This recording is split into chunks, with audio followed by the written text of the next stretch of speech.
Welcome everyone to today's webinar on how to build a diverse team, featuring our wonderful presenter, Felicia Jadczak, who is co-founder of She Geeks Out. My name is Alexandra Stevens, and I'm the Associate Director of Alumni Career Programs and Engagement at the Hiatt Career Center at Brandeis, and we sponsor these monthly webinars on topics of interest to you. So happy to have you all joining us today. To tell you a little bit about our presenter, Felicia Jadczak is a recognized voice in the field of gender diversity. She has worked in the tech industry for over 10 years, specializing in the creation and development of innovative programs and solutions for an R&D audience. She has extensive experience in providing strategic guidance for diversity and gender inclusiveness across cross-functional teams. She holds an MBA and a Master's in Information Systems from the Questrom School of Business at Boston University. Felicia herself is the product of an entrepreneurial family and continues that tradition with her work on She Geeks Out, an organization she co-founded with Brandeis alum Rachel Murray.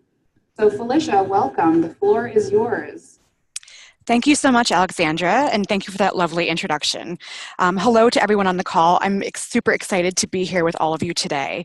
So really quickly, my name is Felicia, and as Alexandra mentioned, I'm one of the co-founders of a startup called She Geeks Out, and I'll be conducting today's webinar.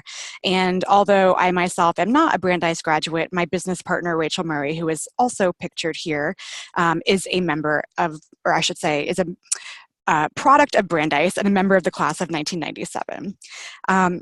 So I have, as Alexandra mentioned, pretty much spent my entire career in tech, but I took the leap into entrepreneurship last year, which brings us to She Geeks Out. So briefly, before we get into the topic of today's webinar, which is how to hire and build a diverse team, I'd like to just tell you a little bit about who we are. So She Geeks Out aims to foster diversity and inclusion in the workplace through events, networking, and education. Our mission is to educate, promote, and support diverse and inclusive companies and organizations. We aim to achieve this goal by taking a holistic approach to diversity, inclusion, and equality. And we create spaces for individuals, particularly women in STEM, to network and connect with each other, as well as with companies who wish to hire them. At the same time, we assist companies in their diversity and inclusion efforts by providing them with the knowledge, skills, and tools to shift and nurture a truly inclusive culture. And we offer, among other things, community events, corporate training, and consulting services.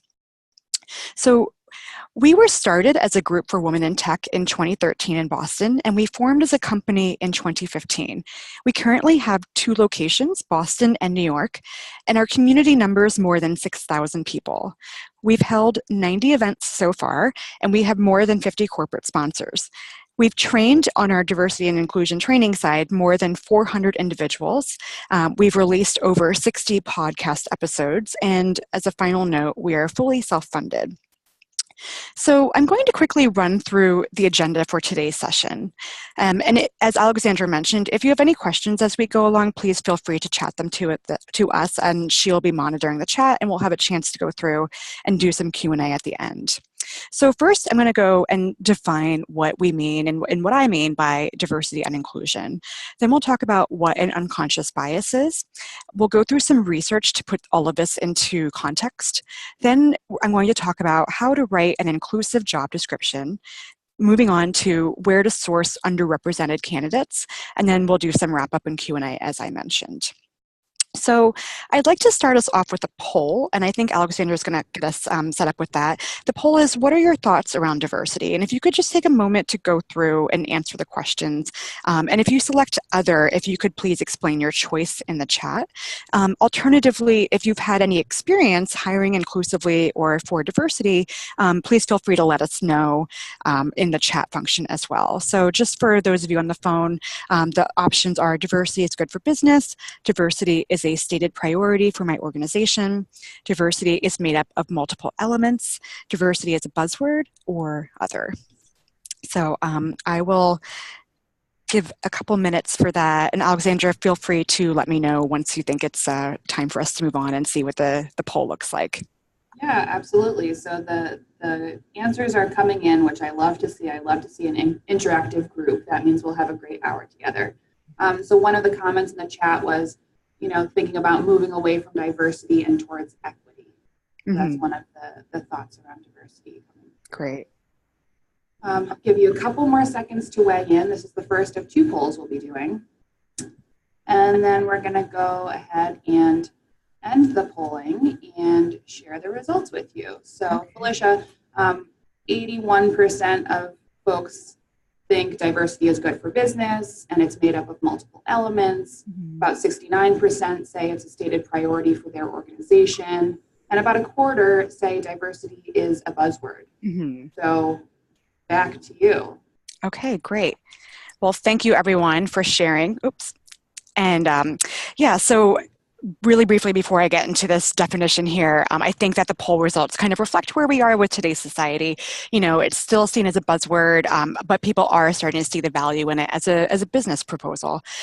So this definition here is actually from the dictionary, from Merriam-Webster to be specific. And so they define diversity as having or being composed of differing elements or qualities. And so in the workplace, diversity refers to all of those unique differences and perspectives that we bring to work from our backgrounds and our experiences. Whereas inclusion is the state of being included to make up a part of a whole or a group. And inclusion is really that platform that allows diversity to thrive. And we know that these concepts are present when everyone's ideas are heard and valued, and those unique differences are invited and integrated into the business. So the She Geeks Out definition is, we like to say that diversity is the what and inclusion is the how. Another way of putting this is to say that diversity is like a seed that gets nurtured by inclusion, which is the soil. Or you may have heard this definition as well. Diversity is being asked to the party and inclusion is being invited to dance. And, I think we had also mentioned, someone had mentioned in the chat just now about the idea of equity, and that's also becoming more and more key to this whole process as well, where it's not just about getting the different perspectives in the room or making sure that they're all heard, but it's really about making sure that they're all heard equally. And so when we talk about diversity, it's often discussed in stark numeric terms like percentage of women or minorities in a company, but this definition not only fails to capture the dynamic and complex nature of diversity, but it has a tendency to drive resentment and backlash among those majority groups. And so, when we talk about what is diversity, some of these elements probably are familiar with all of you. So, things like race, ethnicity, gender, sexual orientation, and then other elements that we may not place as much focus on, which are equally important, such as age or ability status or even personality type. So given all of that, why do we talk about inclusion as part of the puzzle? Well, as the field of diversity management has evolved, we now focus on inclusion as the key to promoting diversity in the workplace. So it's one thing to have multiple diversity initiatives at your company or your organization, but if you're not also working and thinking about inclusion, then I would say that all of your diversity efforts are arguably much less valuable. So we say that inclusion matters because a breadth of ideas and perspectives can lead to more discussion, more debate, more innovation, and eventually better products and solutions. It challenges and stretches our own way of thinking. And when people feel that they can bring more of themselves to work and that they're heard, they're often more engaged in what they're doing. And at the end of the day, it's just the right thing to do as human beings. So, moving on to our next poll, if hiring for and building out more diversity is our goal, we need to start by understanding how to be more inclusive in our workplace. And so the poll is just to see who on the call is familiar with this term unconscious bias. So quick second to weigh in on this yes, no, or maybe question. Are you familiar with the term unconscious bias? Just so that Felicia can get a sense of where we're at, baseline. Yeah, and as you're voting, I'll just explain a little bit more deeply why this is important to think about, because when we're talking about being inclusive, a lot of the times we start with the hiring process. And something that can get in the way of us hiring and building out that more diverse workforce are these unconscious biases. So we're definitely going to be going through them in a little bit more detail, but it's good for me, and I think for all of us, to just see where the group is in terms of our understanding. Right, absolutely. So it looks like everyone's weighed in. So I'm going to end the poll and share the results with all of you. So about 90% say, yeah, we're familiar. That's very Brandeisian. And 90% say maybe. And no one said no. And who knows? Which is So great. that's awesome. Awesome. Well, so for the 90% of you who said yes, we're not going to get too deep into this, but we're just going to make sure that for those of you who said maybe or maybe didn't vote, that we make sure that we're all on the same level playing field before we move into the actual meat of the webinar. So the idea of unconscious or implicit bias comes from this article, Implicit Social Cognition, Attitudes, Self-Esteem, and Stereotypes by researchers Greenwald and Banaji. And what they argued was that much of our social behavior is driven by learned stereotypes that operate automatically and therefore unconsciously when we're interacting with other people. And these unconscious biases or connections are like lenses or pre-established filters through which we're processing information and making judgments. And we're constantly making decisions, otherwise we just wouldn't be able to survive. And our minds automatically justify those decisions, and it's a really fast process. And the speed at which we're making these decisions can actually blind us to the biases that underlie them unless we stop and pause and take a step back to consider what's happening behind the scenes, as it were. And this is especially important when the decision's important, as I would say work decisions tend to be.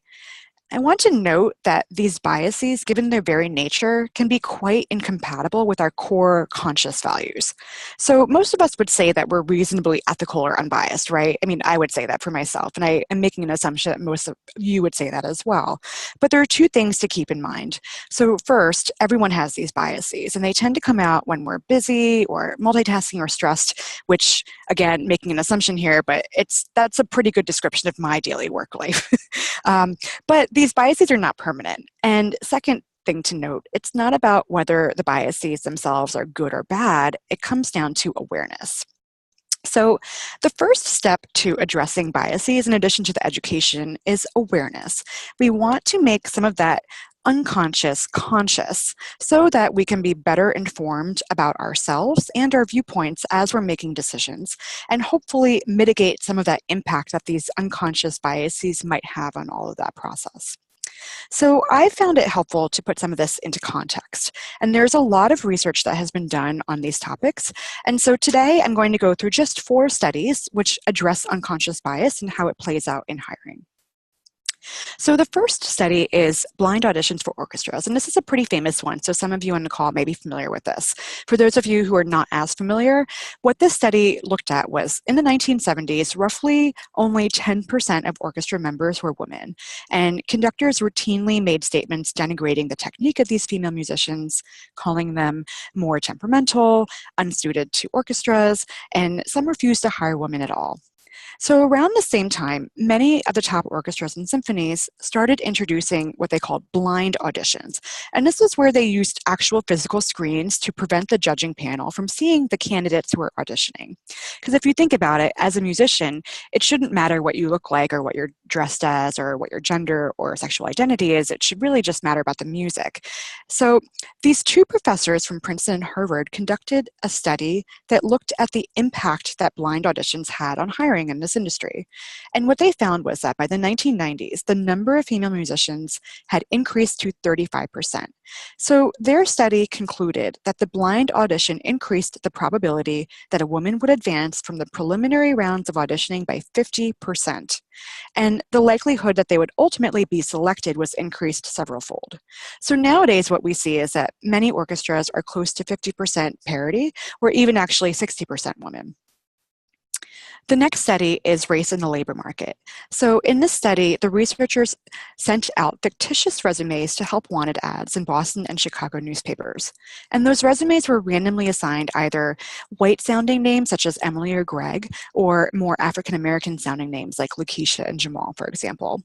And what they found was that the resumes with the white-sounding names received 50% more callbacks for interviews. And that racial gap was uniform across occupation, industry, and employer size. And we see different issues coming up today, even with things like looking at how certain extracurricular activities can end up getting coded as that person belonging to a different socioeconomic class. So for example, if you were to include in your resume an extracurricular activity that you played polo or went sailing, that might tell a certain story, or creates some assumptions about what socioeconomic class you fit into. The third example is looking at gender bias. So in this study, the researchers found that science faculty rated male applicants for a laboratory manager position as significantly more competent and hireable than identical female applicants. So the study had student applications which were randomly assigned either a male or a female name, and they showed these applications to science faculty members. And so not only were the male applicants rated as more hireable, but they were also selected with having higher starting salaries and offered more career mentoring.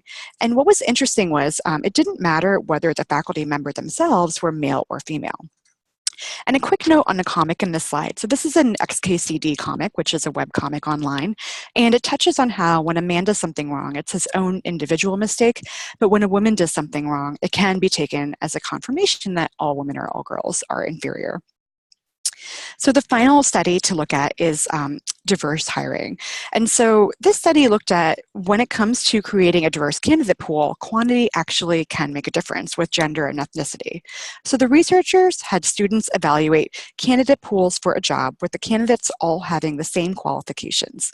They found that when there was only one woman or one minority candidate in the pool, the odds of being hired were statistically 0.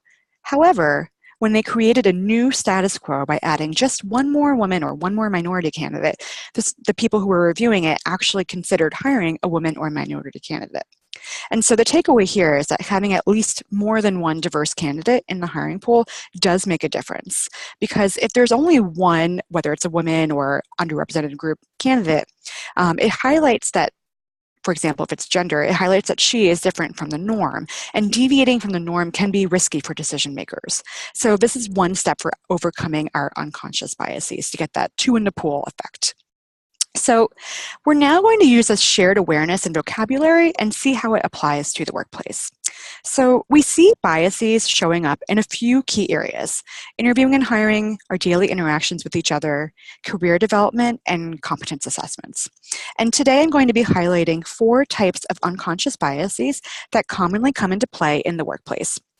There are over 150 biases out there, but I chose these 4 because they're particularly common with regards to hiring. And the first is availability bias. So this is when we use immediate examples that come to mind when we're evaluating something and making a decision. So in practice, what this looks like is if you hire someone from a particular company or school because you've had other good hires from that company, or perhaps you always hire from this list of schools. This also comes into play in other ways. So for example, if we're looking to bring someone into a decision, we might choose someone who's actually physically closer to us in the office, or who's currently online, rather than considering who the best person or people are to involve. Or a report was just handed to us and we're using that report to make a decision rather than doing more research. The second bias is confirmation bias, and this is when we create a hypothesis in our minds and then we look for information to prove it to be true. So in practice, what this looks like is if you're reviewing a resume, for example, you look at where the candidate went to college before you have your interview. You make a judgment about that, and then you're paying attention to things during the interview process that would confirm your judgment. And in a non-hiring example, we see this happening all the time with conspiracy theories and political beliefs. We tend to read what's likely to support our own ideas. Another workplace example would be if someone is a little bit more introverted and doesn't speak up in a meeting, you might then assume that they have nothing to say, allowing your confirmation bias to be in practice.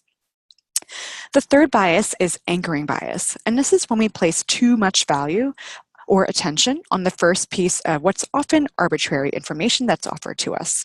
So an example of this in the workplace is if a candidate were to show up for an interview with a visible tattoo or piercings, and your perception of them changes because of that, whether it's negative or positive.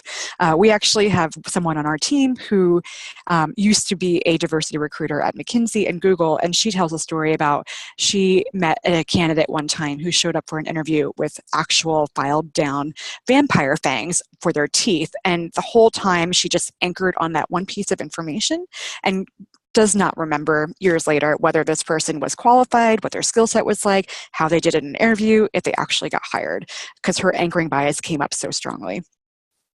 And the final bias, which I'd like to go through today, is affinity bias. This is when we show preferences to candidates who are similar to ourselves, or when you might say something like, oh, I breathe more easily when I'm around my own people. And how we see this play out in the hiring process and in the workplace is you may want to hire a candidate because he or she reminds you of a younger version of yourself, or they like the same things that you like. So, with all of these biases in mind, we are now going to use this shared awareness and vocabulary and apply it to our job descriptions. The job description is one of the first encounters that someone might have with your company, and it's really important to think about what kind of image that you're putting out there. So, structuring your job description. And what I've done here is come up with a sample structure, and this could work for you. It also maybe could not work for you, but this is a recommendation from us based on what we've done, our research. And, these pieces are not set in stone, but I'm going to walk through a sample job description here with the structure and just kind of explain why we presented it in this format. So what we like to start with is the About section. This is really a great chance and an opportunity for you to highlight the values and the culture of your company and your team. And this is a great way to just explain who the company is, what you're all about. Then we move into the title. And so, job titles are so interesting because in some organizations, they're set in stone and we can't change them or alter them, right? And in other organizations, they really don't matter. But whether you are in an organization that has to abide by a set list of titles, or if you can play around with it a little bit more, this is a great way to think about this with using that diversity and inclusion lens when you're thinking about this. You want to make sure that you're reviewing what the titles are through an inclusive lens. So for example, and we do a lot of work with tech companies, so I'm using a tech example here, and I recognize that not all of you on the call may be from tech, but one company, which is called Buffer, they used to call their engineering roles hackers. And they ended up stopping that as terminology for their titles for this particular kind of role because they found that it really wasn't the best representation of who the person was that they wanted on the team. So what they ended up doing was they changed their role title to developer because it was much more inclusive, friendlier, and clearer in terms of what the job was and who they wanted. And we have to make sure that we're thinking about that when we're thinking even as simple a thing as a job title. So location, stating how much travel is required, if you're open to alternative means of connection. Is this a job where you can have a flex schedule and work remotely for part of the time? Or, is it located in a very specific place and do people have to be on site for a certain amount of time? Or even, is there overtime work where someone might have to be on call? So all of this is important information, not just from an inclusive lens, but just in general. But when you think about the inclusive diversity lens, again, part of why we're talking about this is because we want to make sure that we don't filter out anybody, but that we're setting and casting as wide a net as possible. So, location could be really important to some people, and it's great to have that set out there right from the very beginning. The job scope, this is where we should really keep it real. So this should be a high-level overview of the actual job itself. And I highly recommend that you stay away from jargon here. So this is a great place to just talk about what the job is. And a lot of times, we're embedded in these organizations, we forget that not everyone understands the same kind of terminology. And even from company to company, we use different language and different words to describe the same exact thing. So for someone coming from the outside who may not have familiarity with an acronym or an abbreviation or industry-specific jargon, just really making sure to keeping that in mind when you're writing out what this job scope is. And that leads us into the next section, which is all about the job requirements. And this is where you oftentimes see a really long list of bulleted items. And so what we know from research is that, especially when we're talking about gender, but of course this can translate to other underrepresented groups as well, but we know from research that when women look at a long list of items, they will only apply, or likely will only apply to the position if they are able to check off every last single one of those bulleted list items. But men would just say, oh, great, like I made, a quarter of these or half of these, great, I'm going to apply. So what I recommend is ask yourself if something is truly essential or if it's a minimum job qualification before you list it as such. And one way to keep this in mind and review is to look at all of your list items and ask yourself what's absolutely required and essential for this job applicant to have on day one when they walk into the door. What do they absolutely have to know and be able to do? And then what could they potentially learn on the job or come to it later with? And if there are things that fall into that second bucket, then I suggest that you actually put that into a second bucket or list in your job description. So, for example, one way of doing this is to create that separate category and title it as a nice to have or preferred or ideal. You could also say it's a wish list or bonus points. And especially because if we're looking for strong candidates, one of the things that we often think about when we're thinking about who a strong candidate would be is that they have the capacity to learn quickly and learn on the job. So actually spell out that that's something that you're interested in. And, if someone has additional skills that could be useful, that's great, but it's not necessarily a minimal absolute requirement. And then the other thing too, which you could think about with this particular section is include a keyword section. And this is especially interesting if you're going to be putting your job description out there in different places, which we'll get to in a moment when I talk about sourcing.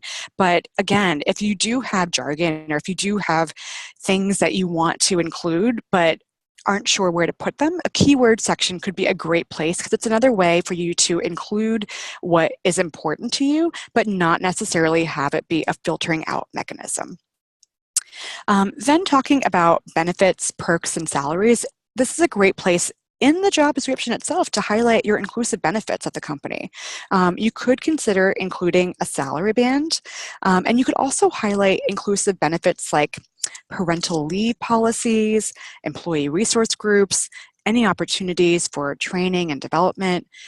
Anything related to self-care is also something that's becoming more and more interesting for companies to differentiate themselves with. And what we saw is there's actually a study out there by a recruitment software company called Smart Recruit Online. And they found that companies see an increase in candidates by 30% if they include wage information in their job ads. So this is another way where we're moving overall, I think, towards more transparency. And so really just publishing the salary bands can be a great way to showcase, first of all, that you are an inclusive company that's thinking about these issues. And secondly, helping candidates to make a decision on their own before they get into the whole process, whether or not this is something that will work for them. And some final tips excuse me, to keep in mind with thinking about your job description is to always, if you can, opt for inclusive, inviting language over aggressive language. And so a simple tip is to start your sentences or your bullet point lists with a phrase such as "we value," and then follow that by and with the skills or experiences that you value and that you look for in candidates. So some examples could be, "we value learning," "we value collaboration," "we value diverse perspectives," "we value flexibility over a 9-to-5 mentality," "we value having a well-rounded, diverse team of people," "we value curiosity," or even saying something like, instead of saying, we're looking for someone who has 5 years or 10 years or however many years doing something, you could rephrase that to experience doing whatever that is, whether it's solving problems, working on teams, etc. And again, just a final note, and I can't emphasize this enough, but really making sure that you're removing the colloquialisms. And, again, this doesn't have to take a ton of time, but what we see is that a lot of our job descriptions that are out there were written 5, 10, 20, whoever knows how many years ago. And, anytime we're looking to hire someone new, what we do is we go back to that document and we just do a cut and paste and we put it out there. And so, again, if hiring for a more diverse and inclusive workforce is your ultimate goal and you're really looking to build that diverse team, it doesn't have to take days or weeks or months. It can be as simple as taking 5 minutes and just looking at what you're doing and saying, is this actually getting at what my goals are? And always pushing back and just saying, why do we include this? Why do we need someone to have 5 years of experience? Is there a difference if someone has 4 years versus 5 years versus 6 years? Or is that an indicator of a skill set that we're looking for? And if it's the latter, then write that out. Because a lot of times we just get so busy, right? And so we're just used to doing it because we've always done it this way. And so when we're thinking about bringing in this diverse, inclusive lens, part of that thinking process is shifting what we're thinking and asking why and just being really curious about it. So that's going to conclude right now the job description piece of it. And I'd like to move into sourcing candidates because this is another question that comes up all the time, right? So it's like, well, yes, I get it. I want to build more diversity into our team and into our workforce and our company, but where do I go to find these people? And trust me, these people are out there. It's just a matter of reframing our thinking. So I've come up with some tips and ideas. Would love to hear your tips and ideas as well in the Q&A later, but we'll start with my suggestions. So I've also separated this out. And so you'll see that the first chunk is bulleted with red bullet points, and those tend to be things that cost money or take budget. And then the second chunk of the suggestions with the blue bullet points are suggestions that potentially don't need budget. Because at the end of the day, sometimes we really are constrained by the financial resources that we're given, and we know that. So to start with, investing in diversity branding can be so impactful because we're an online society now, right? And so when you think about it, how are people finding you? How are they learning about your company? I know for me, when I was actively looking for jobs back in the day, it was one of the first things I would do was to go to the internet and type in the company and see what came up so I could do my research. And, if you're hoping to get highly qualified candidates, you better believe that they're going to be doing their research on you. So you want to make sure that you're prepared for that. So really commit to highlighting your company's existing diversity and your commitment to diversity. Because yes, sometimes your organization might not be super diverse, but you're committed to building that in. And again, this comes back to this idea of transparency, which can be so effective. Saying something like, we recognize that we are not where we want to be, but we are committed to getting there. And we hope that you will join us on this journey. Here's how we're thinking about it. That can be a very effective marketing tool. So thinking about, your social media interactions, your general marketing. Do you have a page on your website that talks about abilities and disabilities? Are you talking about veterans? Are you highlighting internal initiatives that are going on? So for example, do you have employee resource groups? And if so, talk about that. If not, why aren't you talking about that? And one last thing to think about is, do all the people or all the pictures of people on your social media sites and websites and marketing materials, do they all look alike?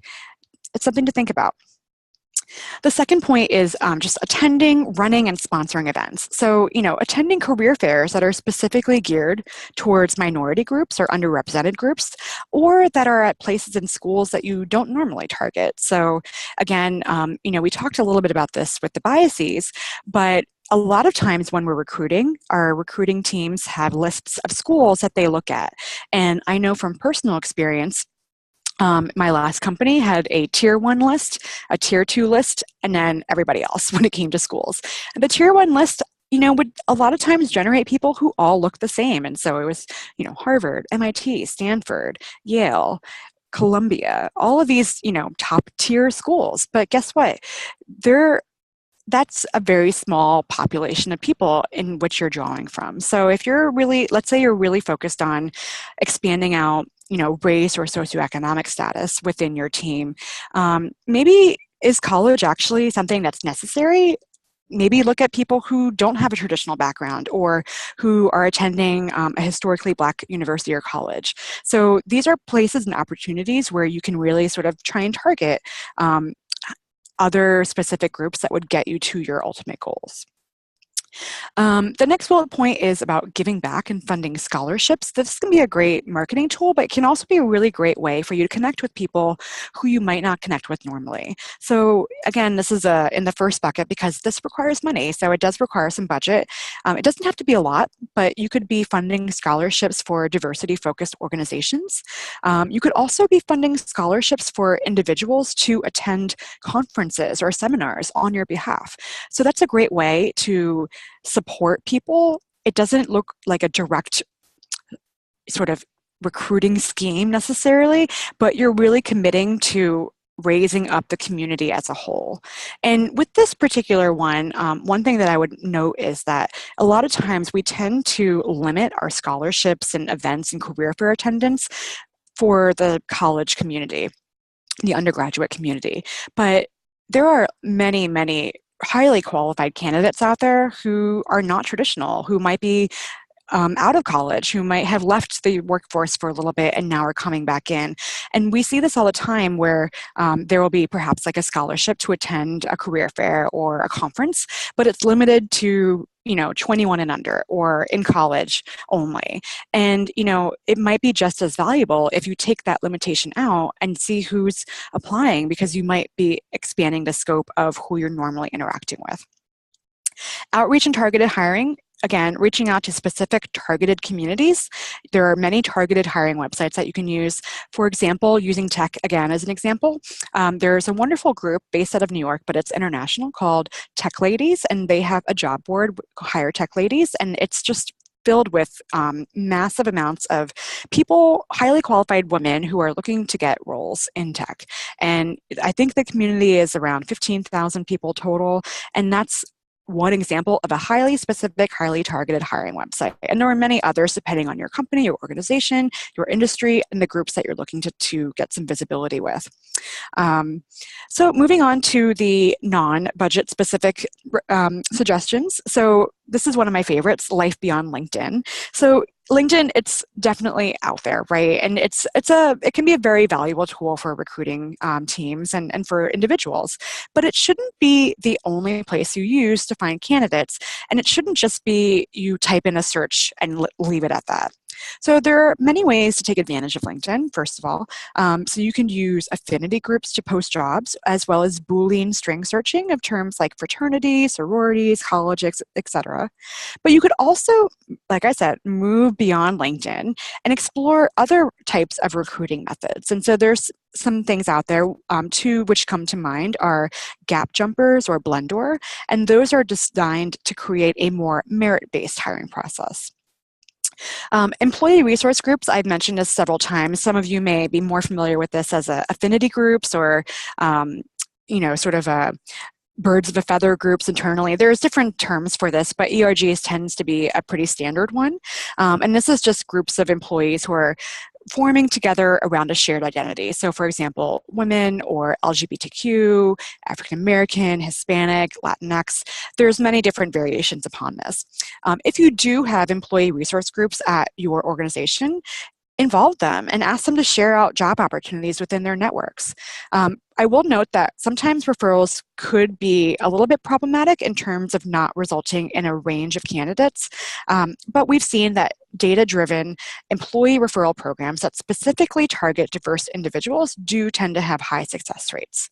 And then finally, staying accountable. Bring in your hiring managers early into the hiring process. Develop metrics that will keep you accountable to your goals. There's a great website out there called opendiversitydata.org, and you can visit that on your own to see some examples of how other companies are doing this. I would definitely be promoting your leadership as role models, whether they're from an underrepresented group or not, but making sure you're highlighting how they're sort of engaged in this process to make sure that you're putting that message out there.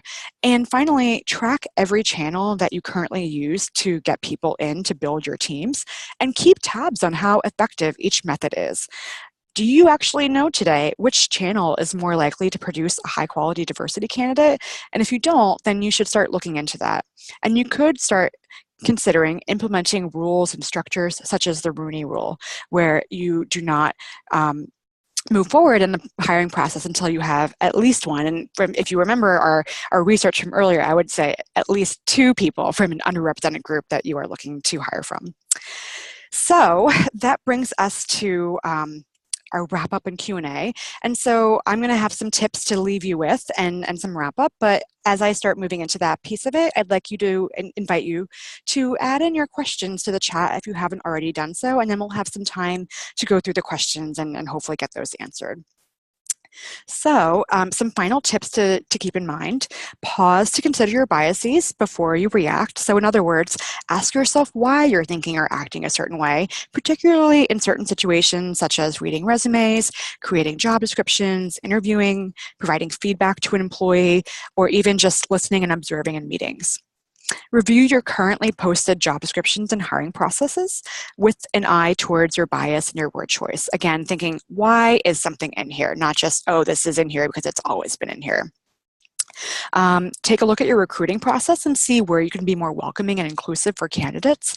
So things like updating your company description, coming up with a standard job posting outline so that you're starting off from a place of equity, encouraging your hiring managers to ask why before they list something out on a job posting, and then, data. Collect it and track it if you're not already, and really make sure that your candidates see your diversity. And this is going to be beneficial not only for your outward view, but also internally, going back to that idea of you want to make sure that your employees feel supported and engaged in your organization. So finally, I do want to remind you all that we all have these unconscious biases present in us, but they're not fixed traits. They can change and shift. And the good news is that you can't unlearn this stuff. So we can lessen the impact that these biases have on our decisions with this education and awareness, and hopefully neutralize them before they translate into behavior. And a final note, this process of introspection and self-discovery has many benefits, including identifying our own individual authentic values and developing more humility and compassion, which I don't think is a bad thing in today's world, especially. So that brings us to Q&A. So Alexandra, I'm going to ask you to jump back on in and let's get some questions answered. Wonderful. So thank you so much, Felicia. This has been great. And I think you've brought up some interesting tips that I certainly hadn't thought of before. I'm thinking, beyond LinkedIn, for example, we're huge proponents of LinkedIn in our own office for a number of reasons, but looking to identify affinity groups that way. And so much of that can be done for free, which is really, really great. So just a quick question. Could you remind us what that URL was about the diversity data? Sure. Yes. And apologies for not including it directly in the slide. It is opendiversitydata.org. opendiversitydata.org. Yes. Wonderful. And so these next couple questions are going back to some of your earlier slides. So when you're thinking about building a diverse candidate pool, one of your slides had showed, the difference of the likelihood of hiring a female candidate based on there being about 75% of women in your pool versus 50% versus 25%. Mm-hmm. So the question is, does this study really show that overall we need more than 50% of women in our pool to up the likelihood of interviewing and ultimately hiring a woman? Yeah, so what this study really indicates is that so a lot of times, and I think this relates to that last tip which I had given around the Bruno Rule. So a lot of times what we say or what we hear in our organizations is, people who are really hoping to commit to diversity. So you'll have a leader or a hiring manager say, I want to have at least one woman in this next group of people that we interview, right? Or, whatever. I like to say fill in the blank group or people, whatever that is that you're looking to get in. We'll use women because it's an easy example here. So, we tend to get a lot of men in, but I want to see at least one woman in this next group before we move forward. And so that study indicates that that's actually not very helpful, because what that does is it highlights that woman as so different from the rest of the group that when you're looking and reviewing, our biases are coming into play very unconsciously, but we're othering that person. And so it's so much more difficult to accurately and equally evaluate them as a potential candidate. And so the study is basically suggesting that if we get just one more of that group in, one more woman in, then suddenly we've changed the narrative. So they're no longer seen as the other, but now it's just yet another candidate. And so that's really what that study is speaking to, is we're trying to make sure that if we are looking to hire more women or get more diversity in our candidate pools, that we're not actually shooting ourselves in the foot, so to speak. Okay, so the question was really about how literally to take that graphic. So it's not literal necessarily of 1 versus 2 versus 3 versus, a certain number of candidates, but just being more mindful that if there's, less than 50% of one type of candidate, then they're going to be perceived more so by their otherness. Yes, exactly. Yeah. Okay, great, thank you. So going back to writing inclusive job descriptions. So I think, inclusion aside, I know that that's obviously the point of this webinar, but it's so important. I agree with you to just rewrite old job descriptions. When someone leaves, we all so often just will pop up that last description to try to get someone hired as soon as possible. But it is really so important to modernize and take a hard look at what that includes and who it's not including. Mm-hmm. So do these job description recommendations reflect all industries? Do you think that they can be applied to all industries, academia, for example? Yeah, so I guess my answer will be yes and no, which I'll explain a little bit further. So yes, in the sense that, as I mentioned when I entered into that particular section, use what works for you. And so this is a recommendation from us, but, we tend to work mostly with tech companies, although we've worked with companies in other industries, finance, healthcare, biotech. So, it's not saying this is exclusive for tech, but that tends to be more of Rachel and my background. But, depending on not only your industry, but really your organization, your organization might have a template which you can't deviate from, right? Or your organization might say, it doesn't matter what it looks like, just write it up and put it out there. And that's not something that I would know necessarily. But these are different pieces. So the way I look at it is it's a puzzle piece. And so pick the pieces of the puzzle that make sense for you with your experience in your organization. Going back to the point about the industries, different industries will have different considerations. So depending if your industry and your company is very compliance based, then you might have a longer list of requirements for the job that include some of that jargony stuff that I was talking about, right? So it might be different certifications that you really need or things that people have to have done. But, this is a pretty general overview. And so the idea is that use it as a guideline. It's not set in stone. So if something doesn't quite make sense for you, or even if it's just as simple as saying, we want to have our company description or our about section at the end versus the beginning, that's totally fair. And we've seen it happen in all different places. One of the companies that we work with took this basic structure. They moved their about section to the very end as opposed to the beginning, which we had suggested. And at the end, they described their company, and they actually took that opportunity to include a line saying, if you are reviewing this job description and you're not sure if you see yourself reflected in this, please get in touch with us anyway, because we're looking to be more inclusive and highlight diversity. So we're open to people who don't necessarily tick off all the boxes here. So that, I think, is a great takeaway for someone reading through a job description, to end with that note. But, that's something that works for them. It may not work for everyone. Right. I think that's a great point. And, you mentioned there are some organizations that are more structured, others that are more free-form when it comes to job descriptions and hiring, or an organization that is more structured or hierarchical or siloed in the recruiting process. How would you recommend, or how would you approach working with an HR department to incorporate some of these elements? I don't know if that's come up for you in the tech companies that you've been consulting with. I would assume they're a bit more free-form. But would you have any tips on how to work alongside an HR department that may have some guidelines already set in stone? Mm-hmm.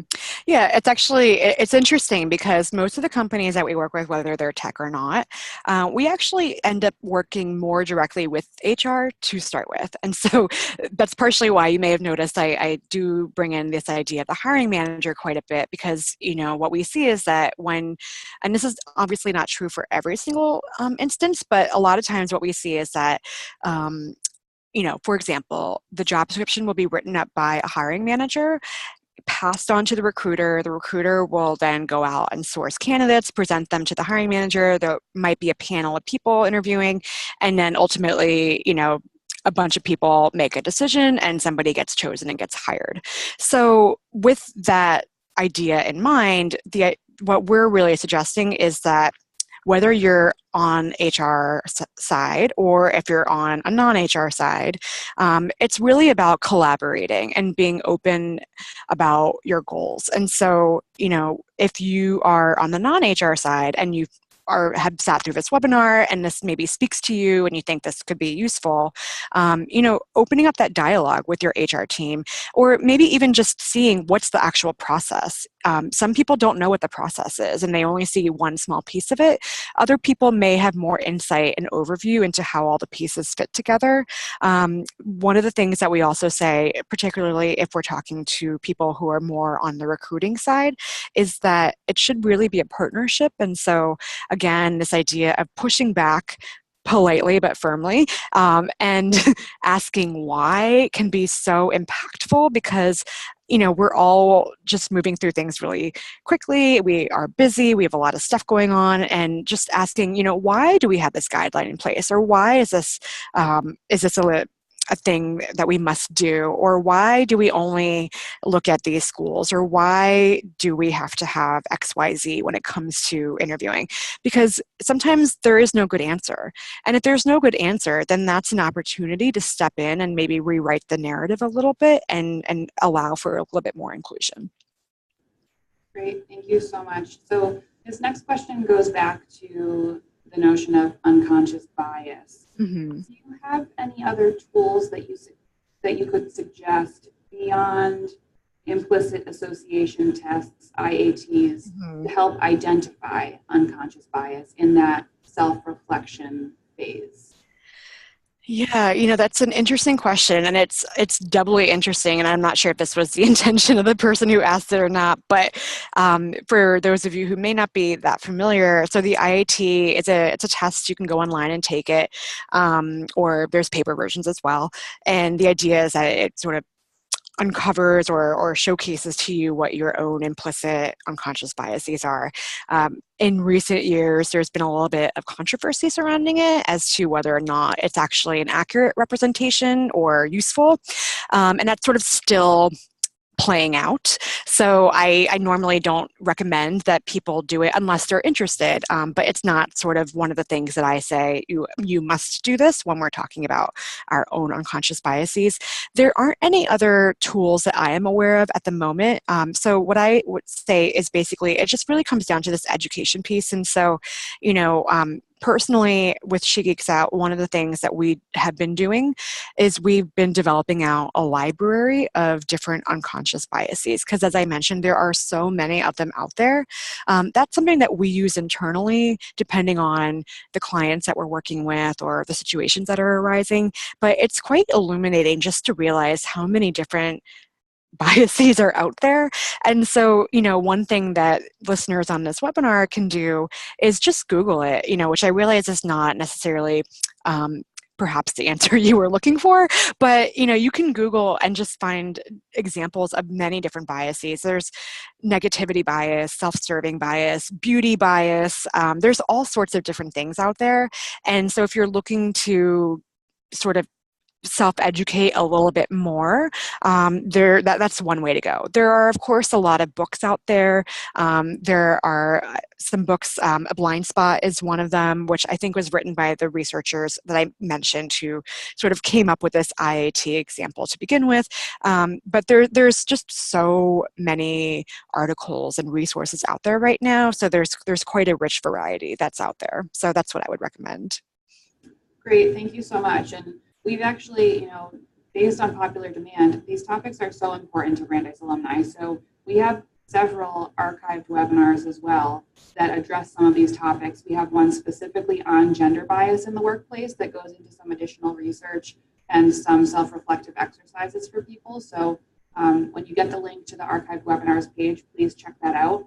And we also have a few more on diversity and inclusion initiatives as well, from a few different types of perspectives, a professor, another person from a D&I type startup, and an attorney as well. So it'll give you a couple different perspectives to address this further.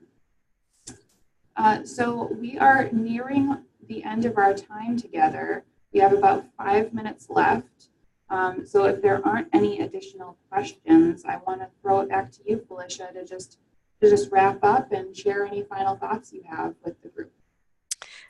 Great. Well, yeah, so basically, if you would like to learn anything more about any of the tips, we do offer trainings and dive deeper into these. This is a pretty broad overview.